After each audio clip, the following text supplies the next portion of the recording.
Natal, bom dia Rio Grande do Norte, bom dia Brasil, 7h30, Jornal 96, está começando hoje com a resenha especial, dia 26 de janeiro de 2018. Uma semana marcada pelo julgamento do Luiz Inácio Lula da Silva em Porto Alegre, ele que foi condenado, pena aumentada, e os desdobramentos dessa decisão da segunda instância da Justiça Federal em Porto Alegre. Ontem o PT confirmou que, claro, a gente vem acompanhando ao longo desses últimos meses a pré-candidatura do ex-presidente. Houve ontem, inclusive, discursos inflamados durante esse lançamento lá em São Paulo, inclusive de desobediência civil por parte do próprio ex-presidente Lula da Silva. E à noite, uma decisão de um juiz, Ricardo Leite, da 10ª Vara, ele que é substituto da 10ª Vara Federal em Brasília, bloqueou o passaporte do ex-presidente, que tinha viagem para a África, para a Etiópia, para participar de um evento em favor do combate à fome, promovido pela Unesco, pela FAO, e ele teve que cancelar essa viagem na madrugada de hoje.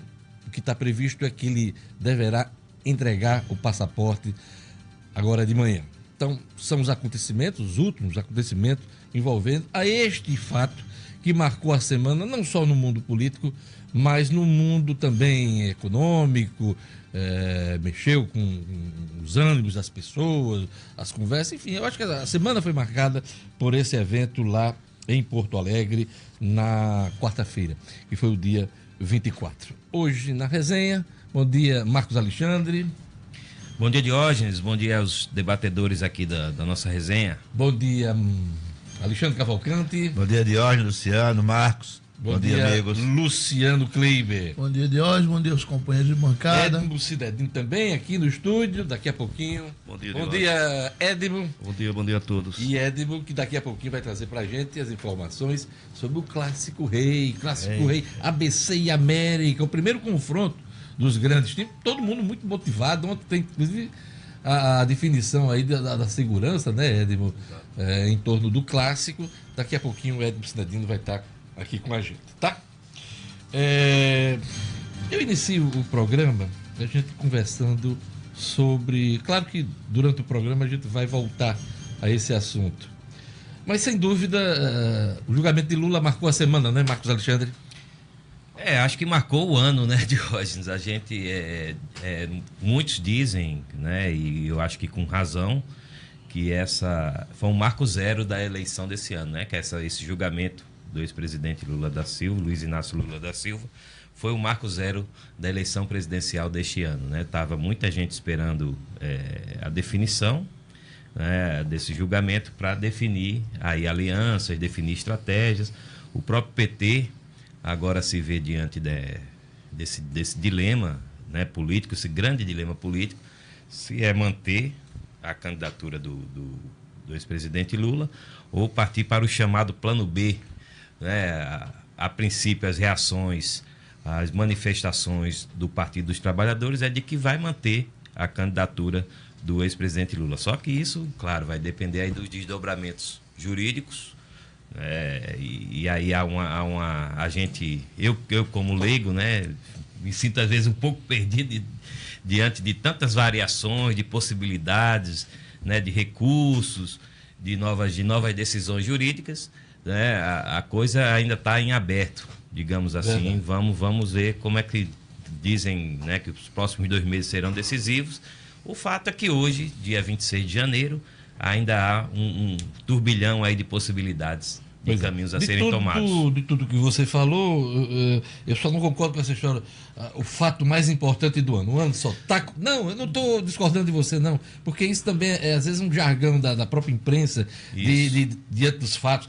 Julgamento do ano, as coisas... Não, o ano só está começando e vai ser um ano muito duro, vai ser um ano eleitoral, vai ser um ano de candidatura, um ano incerto. E nós teremos, acho que, fatos muito mais importantes no correr do ano. Essa é a única coisa que eu discordo. Claro. Alexandre Cavalcante. Pois é, Diógenes, eu acho que a candidatura de Lula morreu.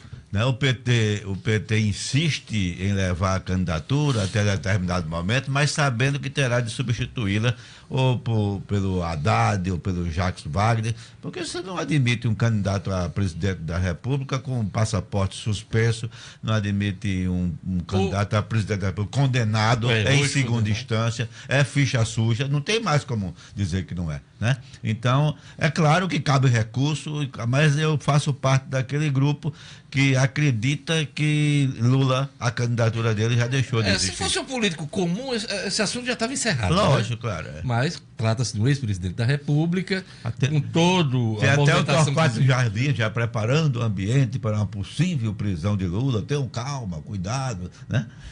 É para evitar aquele constrangimento que houve com o Sérgio Cabral, que saiu com os pés e as mãos. Já a prisão, eu também acho que essa coisa tá longe de acontecer, até pela movimentação que se tem agora, vai ser um dos assuntos que a gente vai tratar aqui, já de perspectiva de o STF, logo no início do ano, tratar aquela questão da prisão depois de segunda instância, para que o ex-presidente não vá para a cadeia agora, daqui a um mês, 2. Luciano Kleiber. Bom dia, Diógenes, mais uma vez. Pois é, acho que eu concordo com essas análises aí de Marcos e de Alexandre no que diz respeito a candidatura de Lula realmente acabou. Com relação a essa visão sobre a prisão, embora eu acredite, né, eu imagino que o STF, essa rediscussão poderá ter uma cara de algo feito sob encomenda para livrar a Lula da prisão, eu ainda tenho a esperança de que isso não ocorra, porque, no meu entendimento, seria uma forma de a justiça do Brasil tentar começar a recuperar sua credibilidade. E aí isso passaria depois por revisar aquela questão de Aécio, por ver essa questão de Alckmin, por ver Temer, enfim. Eu acho que o Brasil precisa de uma justiça forte, fortalecida. Foi dado um primeiro grande passo, no meu entendimento, com essa decisão do TRF4, mas precisa que o STF siga essa mesma linha. Só para nosso ouvinte entender o que vai acontecer agora no início do ano, é o seguinte, há cerca de um ano e meio, né, Marcos Alexandre, o Supremo Tribunal Federal decidiu uma liminar, ainda em caráter liminar, por isso que precisa de uma definição de uma vez por todas sobre o assunto, permitiu a prisão a partir de um julgamento colegiado, em segunda instância, né, corrupção, improbidade administrativa e tal. E isso vem ocorrendo. Alguns juízes têm até descumprido, inclusive no âmbito do STF. Esse placar foi apertado, 6-5, e há até mudança de votos aí. Gilmar Mendes já se manifestou. Eu votei a favor da prisão a partir da segunda instância, mas hoje penso diferente. Então, é exatamente essa questão que a Carmen Lúcia ia terminar o mandato dela, não ia colocar em julgamento, mas diante da condenação de Lula e da possibilidade de prisão dele daqui a um mês e meio, o Supremo vai ter que correr para não gerar insegurança jurídica e, de uma vez por todas, decidir sobre a questão, em caráter definitivo. Porque, ressalto, foi uma liminar. O que está em curso hoje tem repercussão geral, mas a partir de agora eles vão decidir. Quem faça a conta de 6-5, a mudança de voto, inclusive a ministra Rosa Weber, que votou contra a prisão na segunda instância, hoje já pensa diferente. Nós temos, além de você citou Gilmar, né, uma matéria do Globo hoje traz detalhes disso. Gilmar é um que já declarou a tese do Dias Toffoli, né? A tese é do Dias Toffoli. Gilmar declarou, Rosa Weber também declarou que pode aderir à tese do Toffoli, e o Alexandre Moraes também. E o próprio relator, né, que é Marco Aurélio Melo, é o relator Toffoli, desse que você faz caso. Referência à tese do Dias Toffoli, é o seguinte, é que além da decisão de segunda instância, é preciso uma palavra do STJ. Aí daria mais uma instância para o cumprimento da pena privativa de liberdade, a prisão. Então, parece que essa que é a tese vai prevalecer desse julgamento, né? E uma revisão desse caso, em tese, beneficiaria Lula, né? Claro. Não só Lula, né? Lula seria perfeito para Lula. Porque, assim, até um parêntese, viu, Diógenes? Eu citei como um dos fatos do ano, esse julgamento, não é que seja o fato do ano, porque ele precipita muitas coisas, inclusive essa questão aí da segunda Mas, instância. Alexandre, relaxa. Não, estou relaxadíssimo. Eu só acho o seguinte, porque antes mesmo, durante as férias, a gente acompanhou muito o julgamento do dia 24. Não, mas eu não estou falando assim nesse... Vai vir do STJ, sei lá. Vai ser o aí vai dizer o julgamento do ano, de novo. Claro. Já recebi aqui Isso é coisa da nossa imprensa. uma mensagem de João Madison em Brasília, dizendo que está ouvindo o programa. Grande João Madison. Eu queria só dizer nessa parte de Eu justiça chamo aí. o João Madison de Mad Madison. É Madison, é? Sim, é. Olha, nessa questão da justiça, a gente começa a ter dúvidas contra o cumprimento, porque há realmente 2 pesos e 2 medidas. O ex-presidente Lula foi julgado em primeira instância e condenado a 9 anos e 6 meses de cadeia. Foi julgado em segunda instância e confirmada a sentença da primeira instância com aumento da pena de 9 para 12 anos. O deputado Henrique Eduardo Alves está preso, nunca foi julgado. Não foi condenado. Está sendo julgado. Não, né? mas não foi condenado. Mas não foi condenado. Está mas preso. Está sendo julgado. Preso. Não, mas está sendo julgado. É. O processo está em andamento. Você né? tá Mas sendo- ele está preso. Tá O que eu estou preso. dizendo é isso. A diferença é que Não houve existe. Está todo julgamento mundo definitivo. com cuidado como é que vai tratar Lula, e como cuidado para não constrangê-lo, e a militância do PT toda aí de pé, de bandeira, e tal, o culto e o escambau, e o outro está lá preso. É como Sei. outros também, né? O Eduardo Cunha, quem mais? Sim, mas eu estou Até falando lá. aqui para um fato local, aqui mais perto da gente. Você vê a diferença Cabral que teve existe, condenação? né? Já. Cabral Cabral já teve já. Mas 70 em e- segunda instância também, Ele né? está até agora com apenas 84 anos. Não, ok, mas em segunda instância também. Está em Né? recurso ainda. Ou seja, ele ainda tem recurso. Tem, Então é mais um caso tem que mais poderia um ser caso. beneficiado, entendeu? Isso, verdade. É verdade. Pois é, daqui a pouquinho a gente volta a esse assunto, né? Tem muita coisa ainda para a gente discutir. Tem a questão da desobediência civil, tem a questão das candidaturas, o impacto disso entre os aliados da esquerda, né? Porque, apesar da solidariedade a Lula, né? Dessa semana, todo mundo está tentando cuidar do seu terreiro, né? PCdoB tem candidatura, Manuela Dávila, o pessoal está pensando em lançar aquele cara que parece Lula, Não, quando com era a mais saída, novo. com a O saída de Guilherme Lula, Boulos, aí né? as candidaturas começam a aparecer, né? Porque Isso. quando Sobretudo ele as de candidato, esquerda, sobretudo como ele as de disparava na frente de todo mundo, inibia projetos, né, menores e coisa. Agora, com a saída dele, é todo mundo japonês. É isso aí. Olha, o Postão tem um recado para você que tem carro importado, né? Pois é. Você que tem carro importado, pode trocar o óleo, o filtro do carro a preços baixos, a preços muito bons. Vamos lá. BMW 320, BMW X1, troca de óleo mais filtro de óleo por apenas R$ 259. A troca de óleo no Mercedes GLA 250, Mercedes 180 e C200 sai por apenas R$ 299. Land Rover Discovery e Discovery 4, troca de óleo mais filtro de óleo por apenas R$ 399. Land Rover Evoque Diesel, troca de óleo por apenas R$ 224. Jeep Renegade gasolina, troca de óleo por apenas R$ 173. Audi Q3, troca de óleo, mais filtro de óleo por apenas R$ 229. Audi A1 e A3 sai por R$ 188. O óleo é o especificado pelas montadoras, hein? Pois é, deve ser importado para o Postão. Postão muito mais que troca de óleo, hein? Ok? Vamos lá para o futebol. Futebol com Edmo Cinedino, ABC e América no próximo domingo, Edmo. Vamos lá. Esportes com Edmo Cinedino.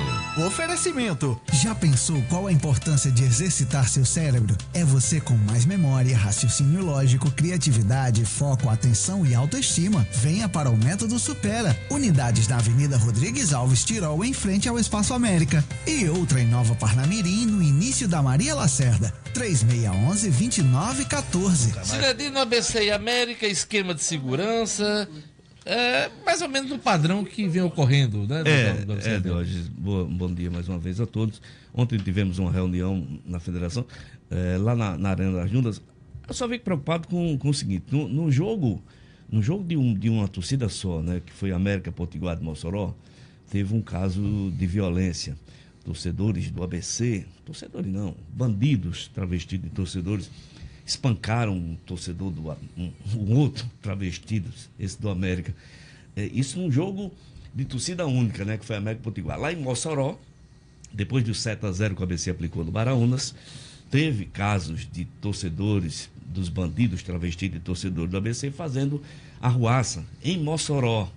Imagine. Aí, um clássico desse, super motivado, os dois times com 100% de aproveitamento.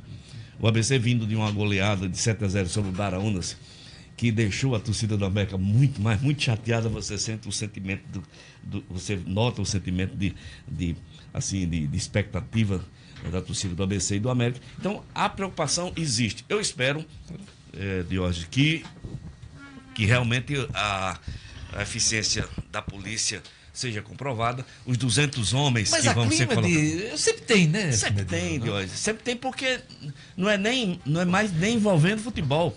O futebol é só o jogo é só um pretexto, né? É só um pretexto, porque já se sabe os locais dos encontros, já se sabe os locais dos confrontos.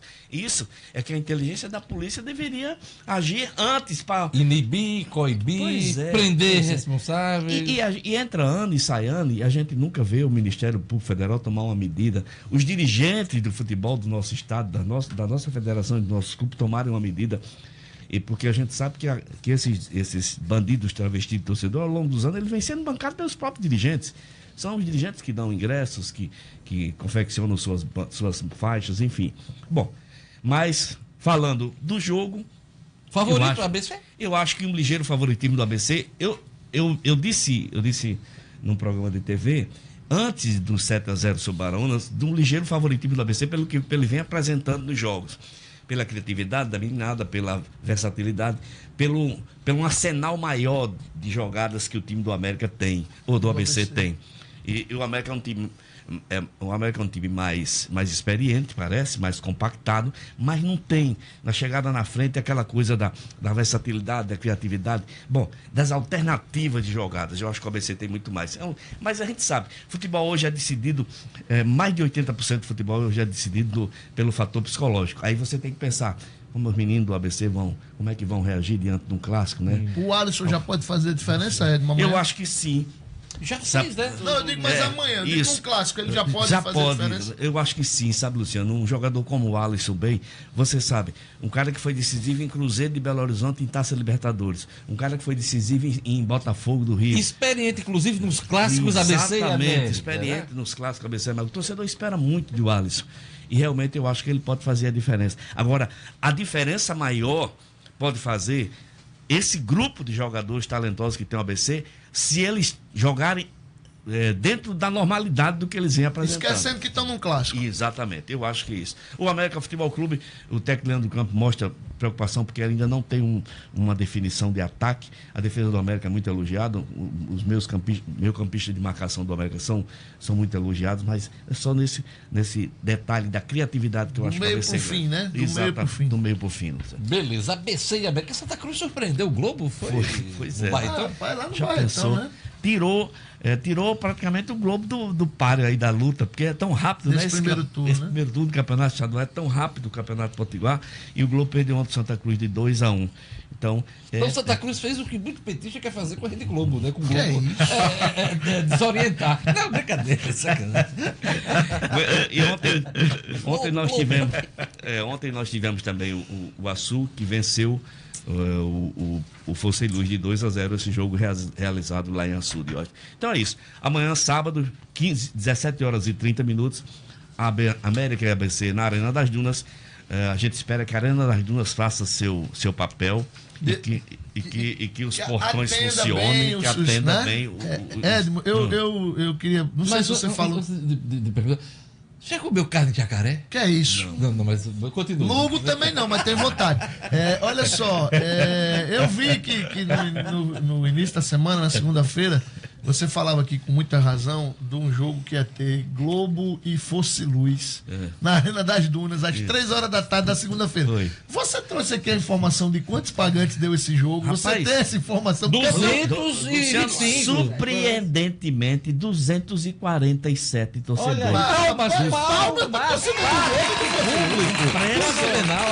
Abrir a Arena das Dunas para 200 pessoas. Mais de 3h da tarde de uma segunda-feira de hoje. Deu mais de 200 pessoas. Como tem fiquei... muita gente ociosa agora nesse período de verão. O né? índice de desemprego também tá alto. Pois é.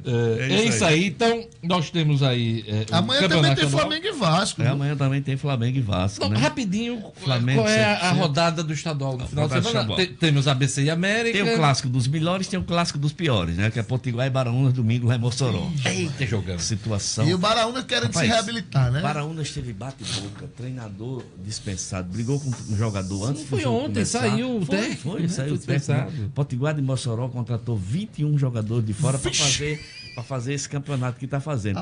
Veja se esse povo tem juízo, sim, Dios. Aí vamos ter também Santa Cruz e Força e Luz e Globo contra o outro. Eu esqueci, a Sul. Açul. Globo e Açul. São 8 times apenas. 8 nesse times apenas. É fácil de glorioso lembrar. campeonato, É fácil de né? lembrar. Rapidinho, os palpites aí. ABC e América, né? Que é o clássico aí. Eu não vou dar um palpite, não. Eu vou dar um que eu queria que acontecesse. 4x4, ABC e América. 4x4 sim. Seria Não deixa de ser jogão. palpite. Deixa um palpite. Você vê. Alexandre 2-0. Cavalcante. 2-0 América. Siga o relator, 2x0 América. O relator é ele? Siga o relator. O relator que sou eu. Siga não, aqui no caso do América é ele. Você é ABCdista, não Não, mas o relator geral do orçamento. Mas eu sigo o relator do América. Então, super relator. 3x1, 2 gols de Alisson. 3x1 pro Esse ABC. relator é tendencioso? Marcos Alexandre. 2-2. Muito bem. Em cima do muro, em cima do muro. 2x2 pra quem? Pra bola ou pro jacaré. Ei, 2x2 é resultado favorável pro América, porque o favorito é o ABC. Mas clássico é muito difícil, né? Edmund tem razão, hein? A ABC está fazendo uma campanha espetacular, mas quando chega no clássico, rapaz. É outra história. Né? É igual o Flamengo e Vasco. O Flamengo tá infinitamente melhor do que o Vasco, mas pode dar uma mãozinha amanhã Só pro não tem Vasco, pro jeito Vasco pro ganhar meu o jogo. Botafogo. Quando chega no clássico, ele afina mesmo. Sim, não, só mais uma informação. Olha a cara dele. Ontem tivemos a decisão da Copinha e o Flamengo sagrou-se tetracampeão com. Venceu. Mentira, mas pensei que era o Vasco que tava na final. Venceu de 1-0. Flamengo venceu. Não era o Vasco não que tava na final? Foi não, viu? O Flamengo teve uma campanha irretocável. Foi 8 vitórias e 1 empate. A Flamengo- meninada tá vindo aí. O Flamengo é um time O Flamengo hoje tem de razoável pra bom. O Flamengo hoje tem E o Vasco é o quê, então? De razoável pra ruim. O Flamengo o Flamengo tem uma geração de bons valores que vai verdade. render muito dinheiro pro Flamengo. É isso Valeu. aí, valeu Cinedino. Cinedino, terça-feira de Terça-feira carnaval de vai ser o carnaval, quê? O Diga Galo aí. dos Perturbados. É isso. Bora, porra, sai nesse Mas bloco. é claro. Se um dos perturbados maior é o O maior perturbado é Bora Porra. Bora porra, Pedrinha Besta, estão fazendo. É difícil saber qual dos mais E perturbados. você puxando a frente com dona Eu e a Evânia lá Evânia, fazendo- você e dona Evânia puxando o bloco. Exatamente. Aí pegando carona no Galo dos Perturbados, terça-feira de carnaval, Badunaldo, pra você pegar o Abadá. Isso. Cirino Jet, hein? Cirino Jet, Carnaval Multicultural em Natal, no dia 3 de fevereiro. Pois é, banda de sopro, alegoria do Siri. A turma vai sair ali da sede do América, do Bar Tênis Clube, às 19 horas do dia 3, hein? E segue para o Bom Bar, ali no Largo do Ateneu. A ponto de venda das camisetas, no Bom Bar, Largo do Ateneu, no Bar do Tênis, ali no sede do América, e na Atenas Turismo, Afonso Pena aí, um abraço para Ana Fernandes, e não esqueça, Cirino Jet no dia 3 de fevereiro. Obrigado, Edmo. E hoje, na quarta-feira. Um abraço a todos. Na quarta-feira tem. De cinza tem PSG e Real Madrid.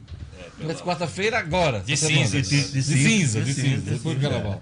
É isso aí. Mas é assunto para a semana que vem, né, Cine? É isso aí. Vamos seguir aqui com nossa resenha. Queria mandar um abraço para a turma que está acompanhando o Jornal 96 pelo Face Live. Quem mandou um abraço pelo Zap foi o nosso querido advogado Clênio Maciel. Clênio, que é dos cara velho. Aqui também a turma dos cara velho, né? Dos cara velho da política, da economia. Somos fãs, eu sou fã dos caras velhos da turma. Passar, abraço. Clênio, grande abraço pra eles. Grande banda. Um abraço Abraço a Clênia, a todos da banda Os Caravelhos. Um abraço para a turma que está acompanhando o Jornal 96, além da Maria, Graça Rocha, Fabiano Romeiro. Um abraço para o Rivandês Ribeiro.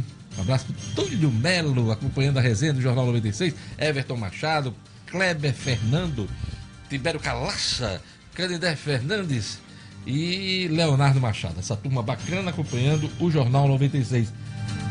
Ronda policial, agora não, né? Tá bom, então vamos seguir aqui com outras notícias policiais também. Né? Mas assim, voltando ao assunto Lula, vocês acreditam mesmo em prisão? Qual é a impressão da mesa aqui? A minha percepção é a seguinte: infelizmente está se desenhando mais uma decisão judicial sob medida nesse país. Foram várias, para várias cores políticas. A coisa mais gritante foi aquela história do Aécio. Né? Exatamente, são várias para várias cores políticas. Mas eu tenho, como eu disse aqui no início do programa, a esperança de que os ministros do STF sigam nesse processo de retomada da credibilidade da justiça brasileira. Um país forte precisa de uma justiça forte, independente e com credibilidade. A condenação de Lula, no meu entendimento, independente de viés político, eu acho que ela foi emblemática porque mostrou que a corte, no caso até o TRF4, a 8ª turma, não se rendeu às inúmeras pressões de todo tipo que aconteceram. Ao circo que foi armado. Ao circo que foi armado. E isso é muito bom para a instituição. E o mercado respondeu a isso. E é como eu disse aqui essa semana, esse papo de dizer, a gente não precisa do mercado, quem é o mercado? O mercado é fundamental para a economia de qualquer país. Alexandre, só o que eu defendo é o processo legal, a tramitação do processo legal. Né? Eu acho que as pessoas condenadas, primeira, segunda, dependendo do que o Supremo decidir, estiverem condenadas, tem que ir para a cadeia, e quem não foi condenado não pode estar preso. Né? Eu acho que Lula, eu não sou antipetista nem anti-Lula. Eu até em determinado momento da vida eu cheguei a admirar a trajetória política dele como um menino nordestino que saiu, lutou, chegou à presidência da República. Ele só não percebeu que os cabas que botaram ele lá caíram. E ele caiu também. Os cabas que botaram essa lá... coisa da desobediência. Galvão, não sei o que, esse povo caiu tudo. E essa coisa da desobediência, hein, Marcos Alexandre, que foi pregada ontem nos discursos acalorados, não só do senador Lindenberg Farias, e da senadora Gleisi Hoffmann, que é a presidente nacional do PT, mas o próprio Lula dizendo que este mocinho aqui, calmo, não tem obrigação de cumprir essa decisão judicial. O cara que foi ex-presidente da República não pode estar dizendo isso, né? Tem que ter mais responsabilidade. Quer dizer que só o pobre, o pequeno, o classe média, o político, enfim, esses é que tem que estar... Porque a Lula precisa parar de achar que está acima de tudo e de todos. E esse enfrentamento com a justiça gera esse confisco do passaporte aqui do ex-presidente ontem, né? Porque há a reação também, né? Exato. Lei de Newton, né? Toda ação gera reação. Gera reação. Marcos Alexandre. Jorge, esse tipo de postura aí beira ou talvez já chegue mesmo no campo da irresponsabilidade, né? Assim, no campo dos fatos não se sustenta. Porque como é que você vai desobedecer uma decisão judicial só se for fugindo? E aí essa possibilidade ficou mais restrita aí com essa questão da apreensão do passaporte. Então, o ex-presidente Lula realmente peca nesse aspecto, precisa ter mais responsabilidade. E isso eu vejo como só o seguinte, só para fechar aqui o comentário, retórica, é combustível para inflamar a militância, somente isso. É lógico. A gente volta daqui a pouco ao assunto, que vai marcar toda essa resenha hoje, mas eu queria pedir uma salva de palmas para Maria José, do Sítio Gravatar, ela que está acompanhando o programa de Santo Antônio de Salta Onça, que ela disse o seguinte: eu amo todas as resenhas do Jornal 96, só falta morrer de rir. Palmas para ela! Do Sítio Gravatar, Santo Antônio. Deve ser do Salto da Onça. Um grande abraço, Maria José. Grande abraço. E deve ser por causa de histórias como a do jacaré, né, Jorge? Porque a gente está tratando de assunto sério aqui. Alexandre, você já comeu jacaré? Ainda não. Mas tem vontade? Por hora. Agora, Alexandre, quem entende na realidade dessa história de jacaré é Diógenes e Luciano, porque eles gostam de andar com um jacarezinho na camisa. Desde cedo, né? Mas na camisa, na parte da frente, no rabo não. Não, eu falei na camisa. Diógenes também tem cueca da lagosta? Eu falei na camisa. Porque tem a história de jacaré do segundo. Se defende com o rabo. Vamos girar o assunto aqui. Vamos chamar a Ronda Policial com Tiago Medeiros. Polícia com Tiago Medeiros. Tiago Medeiros, 3 assuntos importantes. Uma advogada foi presa, suspeita de chefiar uma quadrilha que furtou 3 milhões de reais de correspondentes bancários. Tiago Medeiros. Jorge, essa advogada, a Brenda Martins, ela foi presa após investigação da equipe da Delegacia de Polícia Civil da Furtos e Roubos. E apesar dela morar aqui em Natal, num apartamento em Candelária, a quadrilha que a polícia aponta ela como chefe é suspeita de cometer os furtos em correspondentes bancários daqui do Rio Grande do Norte, mas também da Paraíba, de Pernambuco, de Alagoas e da Bahia. Um montante aí de aproximadamente 3 milhões de reais. De acordo com a investigação, a advogada Brenda Martins, ela prestava assistência jurídica a esses correspondentes bancários que estavam inconformados com alguma medida administrativa das instituições financeiras. E aí a orientação dela era o seguinte: olha, arromba o cofre, pega o dinheiro que era dos pagamentos e divide. Metade fica para o correspondente e metade ficava para ela, no caso, para que ela custeasse as ações judiciais, mas que, na verdade, ela acabava ficando para ela mesmo e não pagava nada à justiça. Ela foi presa num condomínio de luxo aqui em Natal, Aqui em Natal, no bairro de Candelária, onde inclusive ela morava. Outra mulher, Jorge, que a polícia diz fazer parte dessa quadrilha, também já teve um mandado de prisão expedido pela Justiça, mas a investigação aponta que ela está em uma viagem à Suíça e a polícia está aguardando ela voltar para o Brasil para poder prendê-la também. Os responsáveis por esses correspondentes bancários que aceitaram entrar nesse esquema também estão sendo investigados.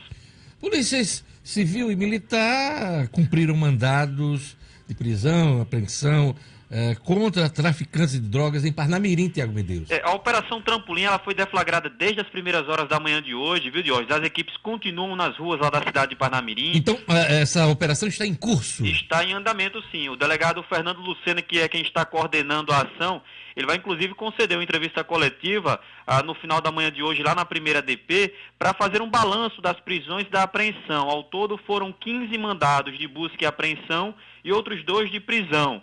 E aí, como durante o cumprimento de algum desses mandados foram apreendidas também drogas e armas, outras pessoas acabaram sendo presas em flagrante e estão nesse momento sendo ouvidas na delegacia. A Operação Trampolim ela teve como alvo os suspeitos pelo crime de tráfico de drogas, mas se concentrou exclusivamente em Parnamirim. E esse nome, a Operação Trampolim, claro, é uma alusão ao apelido aí que os americanos deram à cidade quando usaram Parnamirim como base estratégica na Segunda Guerra Mundial para atacar o inimigo e vencer o conflito. Trampolim da Vitória. Uma mulher morreu na zona norte de Natal por conta de um tiroteio numa lotérica, foi? Pois é, Diógenes, os bandidos entraram no supermercado para roubar uma lotérica que tem na parte interna desse supermercado. E quando estavam saindo, acabaram se confrontando com a polícia militar e nessa troca de tiros entre bandidos e policiais, uma mulher que não tinha absolutamente nada a ver com a história, que tinha ido lá apenas para recarregar o celular antes de ir para a igreja, acabou sendo atingido por uma dessas balas perdidas e morreu.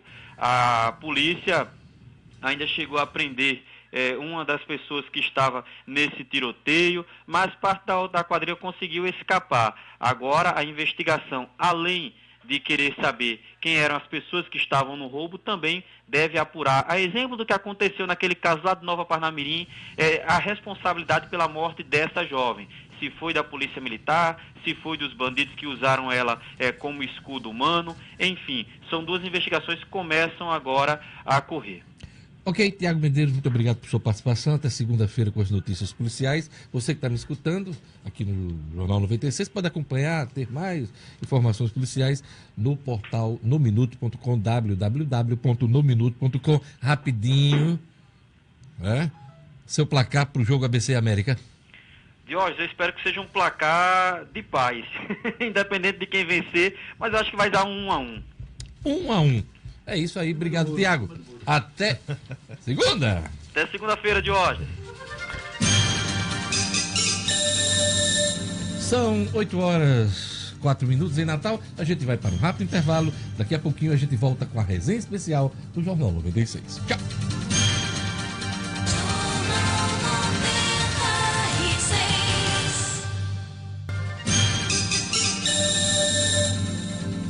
São 8h05 em Natal. Eu vou começar esse bloco falando sobre o Big Brother, programa da Rede Globo, deste ano.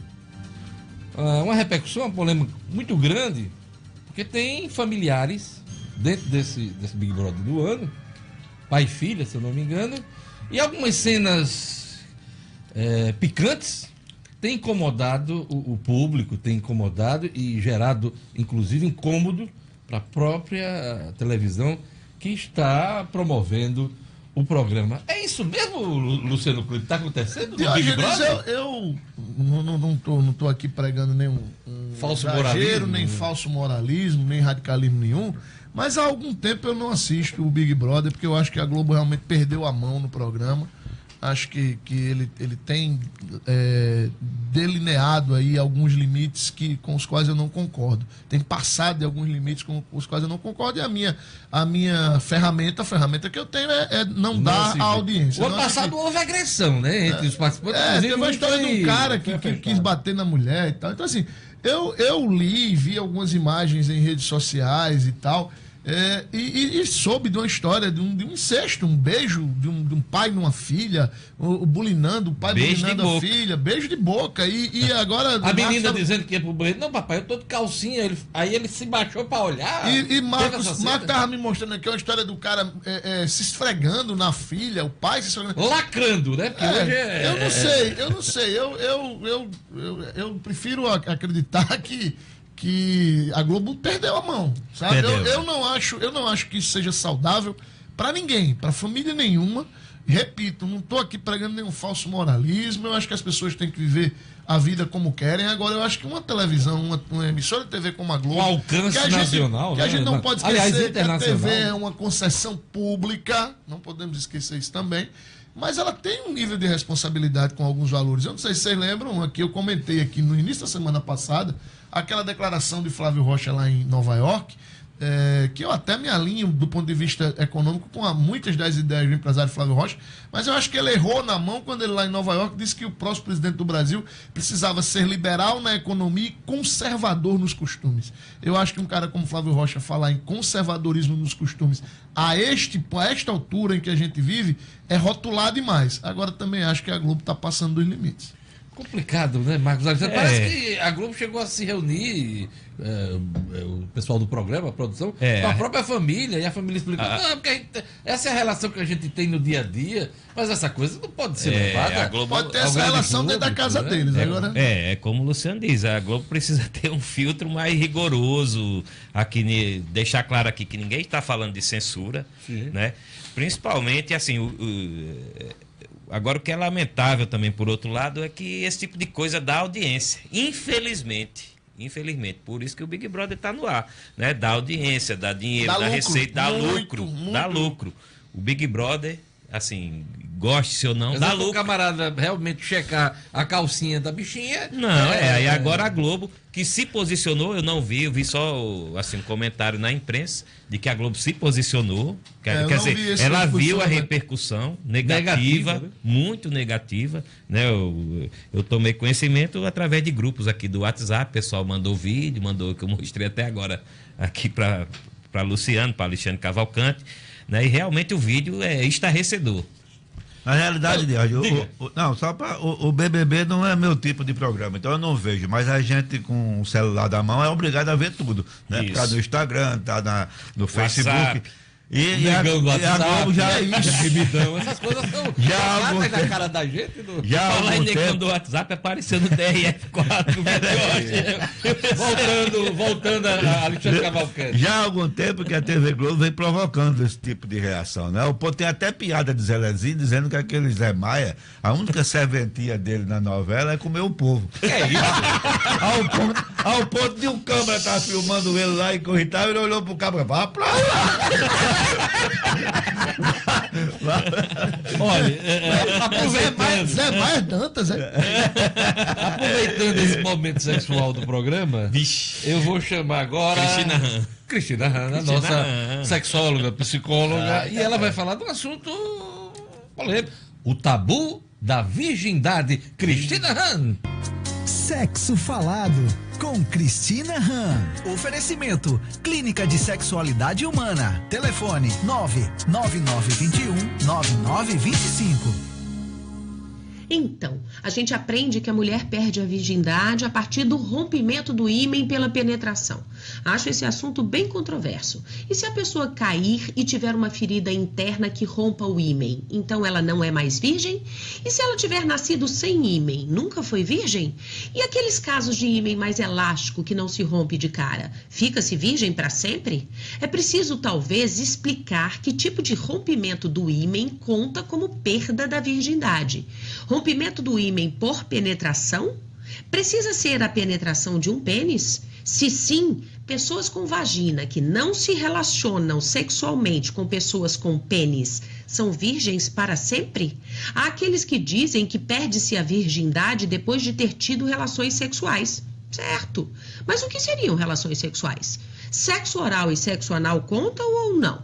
Pois é. Tantas perguntas e tão poucas certezas, a perda da virgindade envolve algo mais complexo, como o início da vida sexual ativa, a percepção e interação do seu corpo com o corpo de outras pessoas, além dos vínculos de intimidade. O que está em jogo, então, não é uma pelezinha inútil que você tem no corpo, mas o que você viveu e compartilhou física e emocionalmente com alguém. O simbolismo da virgindade feminina tem ainda forte influência na sociedade. O homem, quando desvirginado, não perde nada. A mulher perde, mesmo que seja um pedaço minúsculo de pele.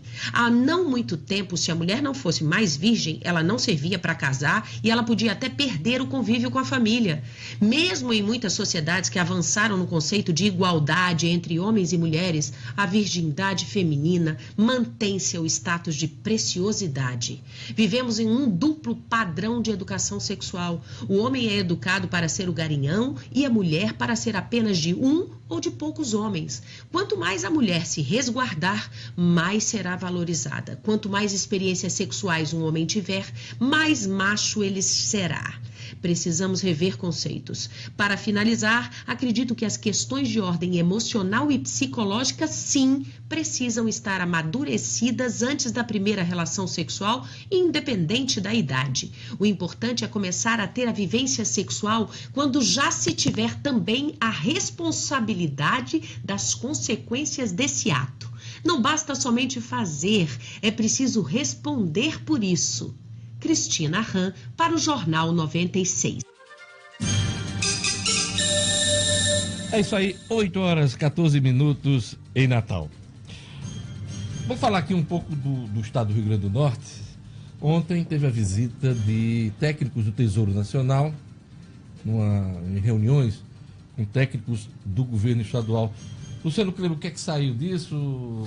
Vazou alguma coisa dessas reuniões? Ainda não, não vazou nada de concreto, mas os comentários é que, diferente do que o governo esperava, os técnicos não foram muito animadores nas suas considerações. A expectativa do governo... Assim? Como assim, Bial? Não, como eu estou dizendo, não houve nenhum posicionamento oficial nem concreto, mas o que se comentou em alguns bastidores é que os técnicos insistiram na aprovação daquele pacote fiscal sem nenhuma mudança. Né? Mas ele já está sendo modificado, né? Pois esse é o grande problema. O pacote ele já não é... Inclusive existe, pelo próprio governo. Pois é. Então esse é o grande problema. Então, repito, não houve nenhum posicionamento oficial. O que se soube de bastidores é que os técnicos saíram daqui com uma promessa de tentar, lá em Brasília, reverter as exigências. Pelo que eu vi do Rio Grande do Sul, eu acho que a coisa mais importante e exigida pelo governo federal é a questão do aumento da alíquota da Previdência, que aconteceu em vários estados. Que é o mais polêmico, né, Diante? De 11 para 14. E a questão também de permitir a venda de ativos do Estado. Esse é o menos polêmico. É polêmico, mas é menos, né? O grande problema hoje do governo do Estado é exatamente esse aumento da alíquota que enfrenta uma resistência tremenda do funcionalismo. Porque é tratada como redução salarial. Exatamente. E, claro, os deputados, não. Infelizmente, os deputados não querem votar num ano eleitoral em nada que contrarie um exército de 100 e poucos mil funcionários públicos. Alexandre Cavalcante, você já foi deputado, como é que funciona a cabeça do parlamentar no ano eleitoral? Inicialmente, eu gostaria de dizer o seguinte, que eu acho que esse assunto tratado agora em final de governo é difícil de andar. É muito Perfeito, difícil. Alexandre. É como a reforma da Previdência lá em Brasília. Perfeitamente. E não vai sair, Valtinho disse ontem aqui. Essa é uma questão que deve ser tratada em janeiro do próximo ano. Mas o problema... Mas o cara precisa fazer novo ajuste, porque é o segundo, para poder ter uma graninha. Porque toda vida que o Estado está em crise, que o país está em crise, qual é a primeira medida que vem? Arroxo salarial, não pode ter aumento, vender ativo, aumentar a alíquota. Isso já aconteceu no passado. E não deu certo, não resolveu problema nenhum. E isso é porque no outro pacote, quem era extremamente penalizado eram as empresas. Isso. As empresas foram extremamente naquele pacote de 2 anos atrás. E é claro que nós vamos ter eleições agora em outubro. Não tem deputado candidato à reeleição que queira ficar mal com o eleitorado. Luciano, difícil. Potigás, como é que está essa história da Potigás? A Potigás, muito provavelmente o governo vai conseguir vender sem muitas dificuldades. Há quase que um consenso já na Assembleia.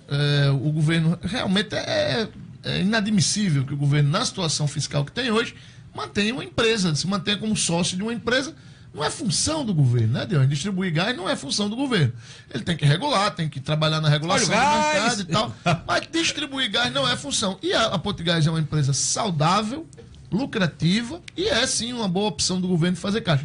Mas é um caixa pequeno, não deverá ser um caixa que faça tanta diferença assim nas contas do governo, mas esse é um problema menor hoje. É mais uma venda simbólica, né? Vai ter mudança, porque eu vi ontem que havia uma movimentação para mudar essa proposta de venda da Potigás. Não, até onde eu sei, não. Até onde eu sei. Vai, né? Vai, porque assim, inicialmente o que o governo propôs? Foi vender ações.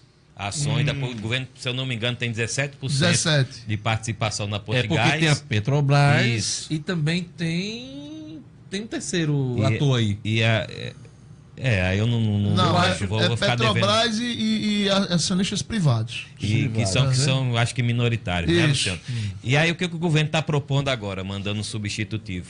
Talvez dentro dessa linha aí que o Luciano falou, de gerar receita, de fazer receita, está propondo também negociar a concessão do gás. Pois é. Não só vender isso. Segundo aqui minha produção, é em torno da concessão, né? Isso. Inicialmente era só a venda das ações. Agora incluiu a concessão também, repassar a concessão para a iniciativa privada. É isso aí, perfeito. Olha, você disse que Valtinho está dizendo que é difícil votar a Previdência. Sim, ele descartou, inclusive vai votar contra. Vai votar contra. É do PMDB, aliado de Michel Temer, votar contra ano eleitoral. Não, dentro dessa linha. Garibaldi disse aqui que... Também. Até a minha pergunta a ele foi com a visão do Senado, né? Ele disse que não vai ter nem na Câmara. Não, Valtinho Valtinho disse com outras palavras o que o Alexandre disse aqui, que não vota a reforma da Previdência este ano, porque acha que está em final de governo, não vai ter condições. Agora, ano que vem, ele Eu defendo a tese que essa questão seja discutida na campanha eleitoral. Isso. Quem ganhar, o cabo já sabe que ele vai lá e vai fazer a reforma da Previdência. Eu digo mais, está comprometido com a reforma. Eu digo mais. Todos os candidatos a presidente nesse ano, se eu não me engano, são 17 até agora já, pelo menos ventilados. Agora sem Lula vai ser 30. Todos eles têm que tratar do assunto. Deixar bem clara a sua posição, se possível até avançar num conjunto de propostas. Eu acho que o candidato a presidente responsável precisa tratar essa questão com seriedade. Até porque informar a população. Tem setores que advogam que o rombo da Previdência, a Previdência é para ter rombo mesmo. Quem tem que dar lucro é o Ministério da Fazenda, que arrecada. A Previdência é para pagar, a educação é para pagar, o Ministério do Transporte é para pagar. Então, tem gente que é dinheiro do orçamento da União que vai botar lá para pagar aposentado. Antes da gente ir, até para a reta final do nosso programa, falando um pouco mais de política, eu queria saber sobre a dívida pública, né? Os números saíram essa semana, né? Saíram ontem, né? O país vai ter que emitir aí mais 108 bilhões de reais em títulos da dívida pública para poder fechar as contas. E o detalhe, a gente está falando aí de reforma da Previdência, é que 65% desse rombo, né, desse dinheiro, entre aspas, muito entre aspas, que o governo vai ter que emitir, vem exatamente do rombo da Previdência. E dói muito do ponto de vista econômico quando a gente vê que vão ser emitidos 108 bilhões em títulos e nós deveremos ter no orçamento desse ano, Diógenes, apenas 5 bilhões para investimentos. Quer dizer, não dá para querer muito que a economia. descompassado. Não dá para querer que a economia reaja dessa forma. Olha, a manifestação do nosso ouvinte, o Anderson Luiz está dizendo aqui, olha o Luciano falando da Globo, a Globo é uma emissora de respeito e pública, não foi isso que ele quis dizer. Ele disse que a Globo, com todas as emissoras do país, são concessões públicas. E elas precisam observar isso na hora de definir sua grade de programação, seu conteúdo e tal. Né? Foi Exatamente. Isso, esclarecendo por antes. E ele até faz uma brincadeira aqui de olha, limpa a baba de Luciano, porque ele, quando ele fala de Flávio Rocha, só falta babar. E aí tá Como é o nome do ouvinte, Anderson? Anderson Luiz. Anderson Luiz. Se for o Anderson que eu estou pensando, depois eu converso com ele. É isso aí, um abraço para o Leonardo Machado, um abraço para Maria da Conceição, um abraço para Miguel Salucho, ele faz uma análise sobre essa semana aí, o julgamento do Lula. Quantos do PSDB estão presos? A justiça não cedeu à pressão, quer dizer que não teve pressão para condenar Lula? E ele aqui diz mais algumas coisas, mas em linhas gerais é o registro aí do Miguel Salusto. O Ricardo Freire também, aquele abraço. O José Martins. José Martins está mandando um abraço para o Alexandre Cavalcante. Um abraço para ele também. É isso aí. Olha, vamos passar aqui uns assuntos aqui na nossa reta final. Essa possibilidade, quase hoje certa, né, de acordo com alguns juristas, de que Lula não participa da eleição, vai prejudicar Fátima Bezerra? Eu acho que vai. Eu acho que vai. Fátima Bezerra, se essa... Eu acho que vai. Eu não sei até que ponto, porque uma coisa é o seguinte, governo, né? Lula condenado, se Lula não for candidato e o PT conseguir transformá-lo em vítima, talvez até ajude a candidatura de Fátima. Acho pouco provável. O que, é que não você acha, sei. Marcos Alexandre?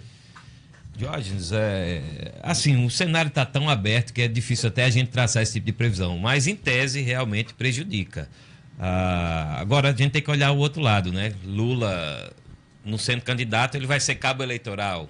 Então aí... Se não estiver preso. Muito, isso, é por isso que eu estou dizendo, Luciano. O cenário está tão aberto ainda que é difícil a gente fazer esse tipo de... Eu falava essa semana... Mas é por isso que eu estou falando em tese. Em tese ele pode participar. Eu falava essa semana que uma Mesmo coisa... preso, ele pode, com certeza vai ter a imagem explorada. Eu falava essa semana que... igual aqueles irmãos metálicos da grade, assim.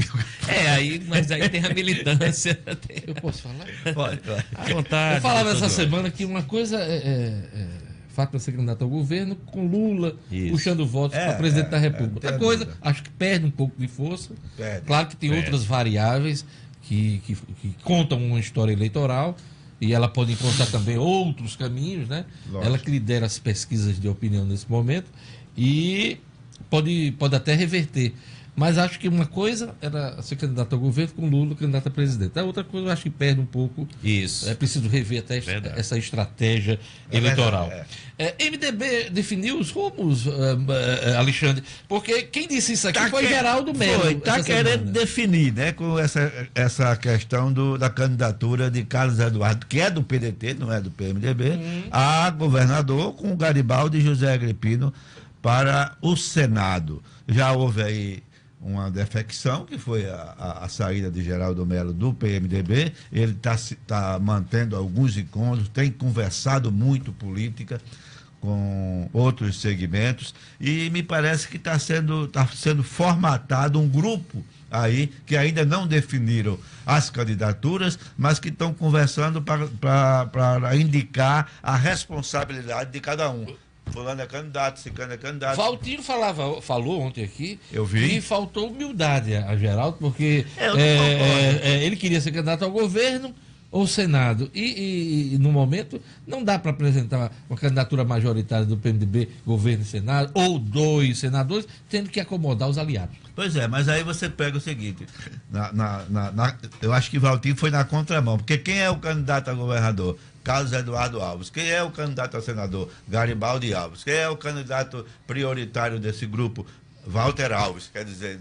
Para deputado federal, né? Não dá para definir uma candidatura do PMDB, mas dá para definir uma candidatura da família. Mas é muito Alves, né? Pois é, não é isso? Mas aí o partido, o PMDB, que é o maior partido do Estado, 40 e tantos prefeitos, mas não sei o quê, não pode ter um candidato a governador porque tem um candidato a senador. Mas a família Alves pode ter um candidato a governador, a senador e a deputado federal. Eu vou dizer uma coisa aqui a vocês. A gente está falando aqui de Fátima e tal, se ela perde, se ela ganha com essa história de Lula, claro, ela perde. Mas eu acho que o maior aliado de Fátima, pelo que está posto hoje, numa eventual candidatura ao governo, é exatamente o palanque adversário. Porque um palanque com Carlos Eduardo, Garibaldi e Zé Agripino não é fácil de justificar para o eleitor, não. E Henrique, não. Na situação que está, né? Não é fácil justificar para o eleitor.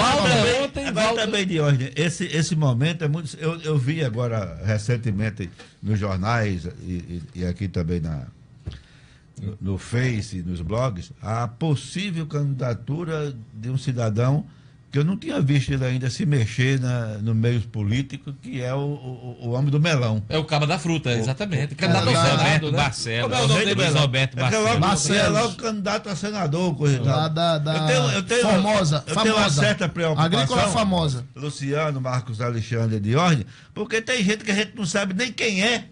E, de repente, por conta desse vácuo da Operação Lava Jato, desse novo Brasil que está emergindo aí... Mas foi assim que Geraldo Melo surgiu também, né? Alexandre Cavalcante. Diz que o cara tem bala. Diz que o cara mas Geraldo, tem fruta, né? Geraldo já vinha da política há algum tempo, né? Assessorando a Luiz Alves. Foi vice-governador. Foi vice-governador. E aí, depois houve um rompimento, mas era um cara... Se conhecia, sabia quem era. Esse cara gera algo em torno de 100 mil empregos no Rio Grande do Norte. Né? Eu acho que é o Luiz Barcelos. Eu estou dizendo que não sou tão bem informado quanto vocês, mas tem uma parcela... Parem as máquinas. Parem as máquinas. Mas eu acho que eu tenho uma parcela razoável de informação. Não sabia que esse camarada existia.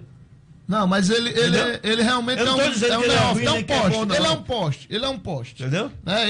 Ele tem o dom de ser um grande empresário. Inspirado no exemplo de Jorge Dória. Ele tem o dom de ser um grande empresário. Nada além disso. Ele não tem histórico nenhum na política. Pode ser até que venha surpreender de forma positiva. Talvez nesse vácuo da falta de credibilidade dos políticos. Eu estou dizendo para você, Garibaldi Filho foi secretário de Agnello na prefeitura, 4 vezes deputado estadual, prefeito de Natal em 85, na primeira eleição direta que houve das capitais depois da Revolução, governador do estado, senador da República 3, 4 vezes, ministro da Previdência, aí foi citado na Operação Lava Jato, sei o quê, não serve mais para nada. O outro também, que tem uma história política que se conhece e tal, também não serve mais para nada. E de repente começam a aparecer pessoas que a gente não conhece, aproveitando esse vazio. Tá, mas só para encerrar esse ponto, Geraldo disse aqui que o MDB está definido, chapa Carlos Eduardo para governo, PDT, e os 2 senadores, Garibaldi e Zé Agripino. É por aí que caminha? Eu acho que é por aí. Acho que é por aí. Acho que Garibaldi, inclusive, fez uma visita ao Barcelos. Acredito que o tenha convidado para suplente. Eu acho que eles estão atrás, né, de uma composição. De uma composição que junte aí o útil ao agradável. Né? Agora, uma coisa que. O útil, o voto útil e o agradável. Olha, o que me chamou a atenção na conversa com o Valtinho ontem é que está descartada qualquer possibilidade de candidatura de Henrique se ele puder sair da cadeia antes da eleição. Né? Porque poderia, né? Pode. Sair da cadeia, passava um mês, tal, certo. Até porque não foi julgado no colegiado, né? Em segunda instância, ele não estaria impedido, em tese. Não está na lei da ficha limpa. E aí poderia lançar ainda, tentar uma candidatura ao Parlamento Brasileiro. Mas eu perguntei isso ontem aqui a Walter, e Walter descartou, porque, segundo ele, a cabeça de Henrique está voltada para a defesa dele nos processos. O que é natural, né? Mas eu ainda achava que, caso ele fosse solto, ele ia tentar articular, até pela questão do foro, né? Do foro, Do foro privilegiado. Tem essa questão aí. Tal, que não interessa a Valtinho, né? Isso. Também, essa candidatura não interessa. Rapidamente, está caminhando aí para o Lula numa candidatura subjúdice, né? Foi lançado ontem pelo PT, a estratégia é manter. Não falam em plano B, Haddad, Jacques Wagner. Então, o PT vai manter. A grande aí... imprensa tem falado, né? Quem tem informações lá em cima desse pessoal todo, tem falado em Jacques Wagner, em Fernando Haddad, quer dizer, em nomes que podem substituir Lula. Não à altura, porque com a ausência de Lula aí vai a proliferação de candidatura. Uma coisa interessante grande nessas análises, né, que envolve aí a possibilidade ou não de Lula ser candidato, é que o PT nunca fala em apoiar ninguém, né? Sim, e é isso que eu ia perguntar. Ele nunca Na fala impossibilidade em de apoiar emplacar ninguém. uma candidatura, plano B, dentro do PT, existe possibilidade de apoiar Ciro, ou outro nome de outra legenda? Isso é execrado. Uma afirmação dessa dentro do PT é totalmente execrada. Não, mas a realidade dos fatos, é isso que eu Não, tô mas falando. eles não estão lidando com a realidade de hoje agora. Ele não admite apoiar sequer candidato do cumpre. PCdoB, que é aliado Ele não histórico. admite ele Do cumprir a decisão PSB, judicial. ó. do PSB. Nosso programa está acabando, mas outro personagem da semana, que inclusive tirou foto lá, o julgamento do Lula lá, ele com o dedo positivo e tal, o Bolsonaro comemorando a condenação do Lula. Eu acho que ele perdeu com essa decisão, né? Porque o Bolsonaro é o contraponto a Lula, né? Se Lula sai do páreo, ele perde alguma força, perde consistência, não sei. O que é que vocês acham? Para mim, eu acho que ele não tem consistência nenhuma para perder, porque ele já está aí já há um bocado de tempo. É um sucesso nas redes sociais, venhamos e convenhamos. Mas a questão do momento, essa minha preocupação, que aparecem essas pessoas e de repente começam a movimentar a opinião pública e as pessoas a admirar. Você acha que pode acontecer com ele? Nada a ver. Você acha que pode acontecer com ele o que aconteceu com o Celso Russomano em várias eleições em São Paulo, né? Sai na frente e tal, lidera as pesquisas até certo ponto e tal, e depois derrete. Perfeitamente. E para fazer um contraponto. Foi para o governo, foi para a prefeita de São Paulo também. Diga, Luciano. Não é nem um contraponto. Para reforçar isso que a Alexandre está dizendo dessas coisas aventureiras e tal, você falou de Bolsonaro. Eu acho que o mais preocupante dessa semana, na esteira da condenação de Lula, foi Collor falar em candidatura. E né? eu digo esse negócio com uma preocupação grande. Quando eu chegar em casa, eu apanho, porque a mulher lá é Bolsonaro. E o Collor tem um detalhe aí. O Collor vai ser julgado, já está tudo pronto para ele ser julgado no processo lá do Supremo Tribunal Federal. Dessa história da Lava Jato, é o primeiro processo pronto. Os maldosos estão dizendo que ele não se nisso, conforma de ter sido preso só por uma Elba, agora quer uma Porsche. Pois é, mas é candidato. Agora veja a ironia. Na eleição de 89, que ele venceu no segundo turno, né, contra Lula impedido e Collor liberado para ser candidato. Né? Até para, no encerramento do programa, dizer que essa questão de Lula, do juiz ter mandado apreender o passaporte dele, não é na investigação da Lava Jato. Não tem nada a ver. É a questão daquela compra dos jatos. Dos jatos suecos. Isso. Entendeu? Mas aí tem um detalhe nessa história. Não tem, é outro processo. É outro processo. Aliás, lembrando que Lula não tem só essa questão do triplex, né? Tem mais 8. São 8, né? 8 processos. São 8. Mas... Como é o nome? É Tipec? Triplex. Pois é. Mas a postura de enfrentamento dele, de peitar a justiça e tal, pesou nessa decisão. Desencadeou, lógico. Claro. E por último mesmo, os nomes do centro que podem se viabilizar, na sua opinião, é isso aí? Geraldo Alckmin, eu acho que... o Rodrigo Maia, Não, Henrique Rodrigo Maia não Meirelles. acredito não. Eu acho que quem teve alguma força com essa condenação de Lula, no meu entendimento, foi Alckmin, exatamente por ser uma candidatura mais de centro.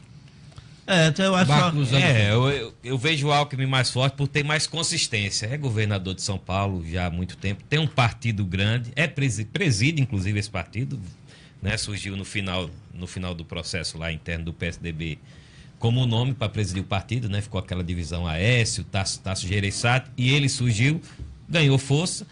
Agora, resta a ele conseguir agregar aí essas forças. Não empolga, né? Ele não empolga. É o famoso picolé de chuchu, Fernando né? Henrique quase que joga a candidatura do Alckmin fora, né? Naquela entrevista que ele Mas chegou ao segundo turno em 2006, governador de São Paulo, então eu acho que isso aí tem que ser considerado. Agora, eu queria nesse final, a gente fizesse uma coreografia aqui, nesse final, eu quero ver a reação de você. Que tiro foi esse? Vamos lá. Eu não tava brincando. Vamos lá. Que tiro foi esse? Só não diga o que O vai resto na da sequência. letra, o resto Que da tiro foi esse? Viado, não. É isso! Pelo amor de Deus! Gente, um abraço a todos. Um abraço. A resenha tá Primeira acabando. resenha do Obrigado. ano, né? Obrigado a Marcos Alexandre. Obrigado abraço. A Alexandre Cavalcante, a Luciano Kleber. Marcos Alexandre que fez hoje o supremo sacrifício de ter adiado a ida dele pra praia ontem, que ele tava indo pra praia, pra mansão que ele tá para lá em Marcos Pirambus, Alexandre, tá na mansão lá, verionando. Você viu a camisa dele? Meu amigo, a camisa dele é qualquer coisa. Qualquer coisa. Tá mantida a proposta antes do programa. Que tiro foi esse? Tchau, até segunda com o Jornal 96.